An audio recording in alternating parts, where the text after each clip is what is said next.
जय श्री गणेश मित्रों, आपका स्वागत है आपके अपने YouTube चैनल व्रत कथा प्रभास में। मित्रों, पौष माह के कृष्ण पक्ष में पड़ने वाली चतुर्थी को अखुरत संकष्टी चतुर्थी कहा जाता है। इस दिन बुद्धि, ज्ञान और धन वैभव के देवता भगवान गणेश जी की विधि विधान से पूजन करने से भगवान श्री गणेश प्रसन्न होते हैं और वो अपने भक्तों का सभी तरह के संकट दूर करते हैं। गणेश पुराण के अनुसार अखुरत संकष्टी चतुर्थी का व्रत रखने पर सुख, सौभाग्य और संतान प्राप्ति की कामना पूरी होती है। तो ऐसे में चलिए जानते हैं अखुरत संकष्टी चतुर्थी 2023 की तिथि, मुहूर्त और पूजा का महत्व। तो सबसे पहले हम ये जानते हैं कि अखुरत संकष्टी कब है। पंचांग के अनुसार इस बार पौष माह के कृष्ण पक्ष की चतुर्थी की तिथि जो है वो 30 दिसंबर 2023 को सुबह 9:43 से शुरू होगी। इस तिथि का समापन अगले दिन 31 दिसंबर 2023 को सुबह 11:55 पर होगा।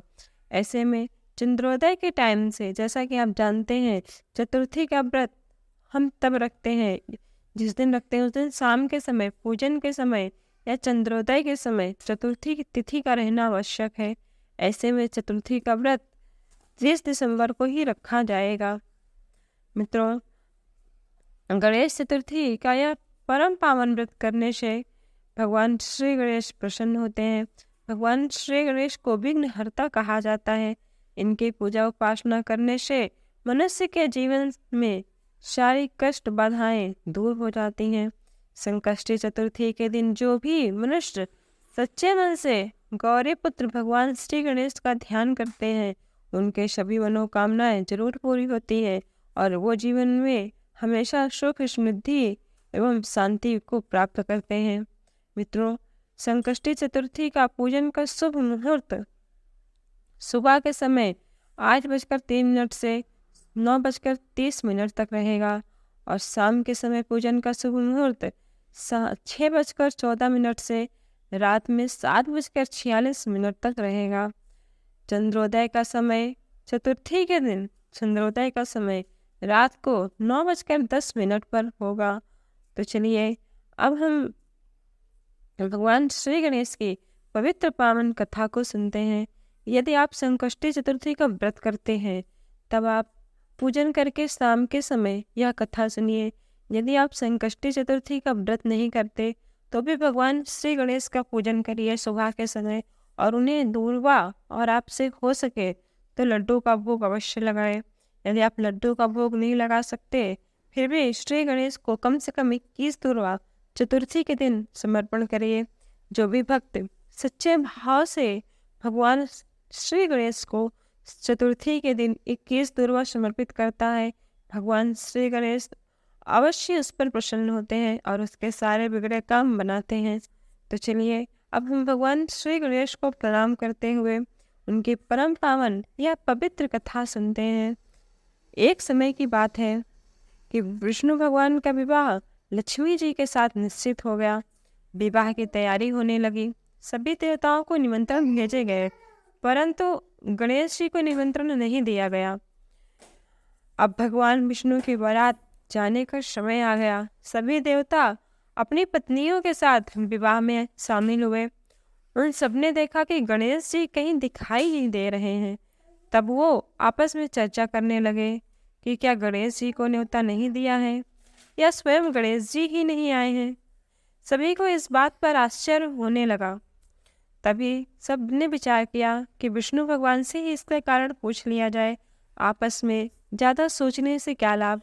अतः वो सब मिलकर भगवान श्री हरि विष्णु से पूछने लगे कि आपने श्री हरि गणेश जी को क्यों नहीं बुलाया। तब भगवान श्री हरि विष्णु कहते हैं कि हमने उनके पिता भगवान देवाधिदेव महादेव को न्योता दिया है। यदि गणेश जी अपने पिताजी के साथ आना चाहते हैं तो आ जाते, अलग से न्योता देने की कोई आवश्यकता भी नहीं थी। दूसरी बात यह है कि उनको 1.25 मन मूंग, 1.25 मन चावल, 1.25 मन घी और 1.25 मन लड्डू का भोजन दिन भर ही चाहिए। यदि गणेश जी नहीं आएंगे तो कोई बात नहीं, क्योंकि दूसरे के घर जाकर इतना सारा खाना पीना अच्छा भी नहीं लगता। ये लोग ऐसी वार्ता कर ही रहे थे कि किसी एक ने सुझाव दिया, यदि गणेश जी आ भी जाएं तो उनको द्वारपाल बनाकर यही बैठा देंगे और वो आपके घर का ख्याल रखेंगे। सब लोग बारात चले जाएंगे तो एक घर की भी सुरक्षा के लिए होना चाहिए। और गणेश जी से बोल देंगे कि आप तो चूहे पर बैठकर धीरे धीरे चलोगे तो बारात से बहुत पीछे रह जाओगे। यह सुझाव सबको अच्छा लगा तो भगवान विष्णु ने भी अपनी सहमति दे दी। अब होना क्या था, इतने में वहाँ गणेश जी आ गए और उन्हें समझा बुझाकर घर की रखवाली करने के लिए बैठा दिया गया और गणेश जी को वो लोग बारात नहीं ले गए, बारात चल दी। तब नारद जी ने देखा कि गणेश जी तो दरवाजे पर ही बैठे हुए हैं, तो वो गणेश जी के पास गए और रुकने का कारण पूछा। गणेश जी कहने लगे कि भगवान श्री हरि विष्णु ने मेरा बहुत ही अपमान किया है। नारद जी ने कहा कि यदि आप अपनी मूषक सेना को आगे भेज दें तो वह रास्ता खोल देंगी, रास्ते में गड्ढे कर देगी, जिससे उनका वाहन धरती में धंस जाएगा और वो आगे नहीं बढ़ पाएंगे। तब वो आपको सम्मानपूर्वक उन्हें बुलाना ही पड़ेगा। गणेश जी ने नारद जी की बात मानी। अब तो गणेश जी ने अपनी मूषक सेना जल्दी से आगे भेज दी और उनकी मूषक सेना ने जमीन पोली कर दी। अब क्या है, अब जब बारात वहां से निकली तो रथों के पहिए धरती में धंस गए। उन लोगों ने बहुत प्रयास किया परंतु रथ के पहिए धरती से बाहर नहीं निकले। सभी ने अपने अपने उपाय किए परंतु पहिए तो नहीं निकले, बल्कि जगह जगह से टूट गए।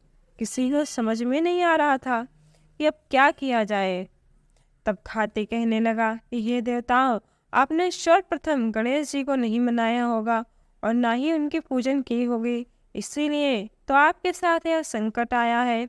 हम तो मूर्ख अज्ञानी हैं, हम तो फिर भी पहले गणेश जी का पूजन करते हैं, उनका ध्यान कर रखते हैं, क्योंकि वो सर्वप्रथम पूज्य हैं। आप लोग तो देवतागण हैं, फिर भी आप गणेश जी को कैसे भूल गए। अब आप लोग भगवान श्री गणेश जी की जय बोलकर जाएं तो आपके सब काम बन जाएंगे और कोई संकट भी नहीं आएगा। तब भगवान श्री हरि विष्णु ने भगवान श्री गणेश का ध्यान किया। तब भगवान श्री गणेश वहाँ प्रकट हो गए और वो सहर्ष सम्मान के साथ बारात में शामिल हुए। इस तरह भगवान श्री हरि की बारात वहाँ से चल दी और भगवान विष्णु का विवाह माँ लक्ष्मी के साथ कृष्ण बड़े ही धूमधाम से हुआ। अब तो विवाह संपन्न करा के सभी सकुशल अपने घर को लौट आए। हे गणेश जी महाराज, आपने जैसे भगवान श्री हरि विष्णु का कार्य किया वैसे ही आप सबका कार्य सिद्ध करिए और जो भी आपकी कथा कहे सुने उसके सारी मनोकामना पूर्ण करिए। तो बोलिए गजानन भगवान की जय। मित्रों, यदि आपको ये वीडियो अच्छा लगा हो तो वीडियो को एक लाइक अवश्य करिए और अभी तक आपने मेरे चैनल को सब्सक्राइब नहीं किया तो सब्सक्राइब करिए। जय श्री कृष्णा।